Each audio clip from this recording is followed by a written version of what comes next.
समुद्रमंथनाची गोष्ट आपल्या सगळ्यांनाच माहिती आहे. देव आणि असुर एकत्र आले, अमृत निघालं आणि त्यातून युद्ध पेटलं. पण त्या युद्धात एक विचित्र गोष्ट झाली. जे असुर मारले जात होते ते पुन्हा जिवंत होत होते. देवता गोंधळल्या. ही कसली शक्ती होती? कोण करत होतं हे सगळं? तो कोणी मायावी असुर नव्हता. तो होता एक ऋषी, महर्षी भृगूंचे पुत्र आणि असुरांचे गुरु शुक्राचार्य, ज्यांच्याकडे मृत संजीवनी विद्या होती, म्हणजेच मेलेल्याला जिवंत करण्याचं सामर्थ्य. पण गंमत अशी आहे की शुक्राचार्य सुरुवातीला असुरांचे नव्हतेच, त्यांना देवतांचं गुरु व्हायचं होतं. ज्ञान, तपस्या, विद्या सगळ्यात ते बृहस्पतींपेक्षा अग्रेसर होते.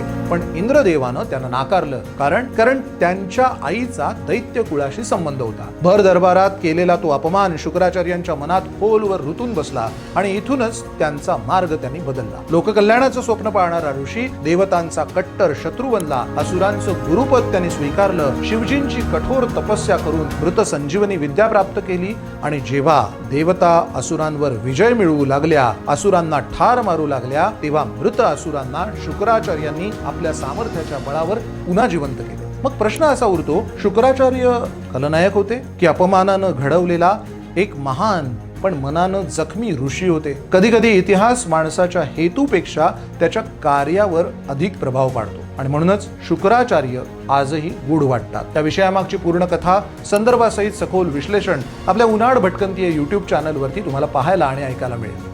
नक्की पहा.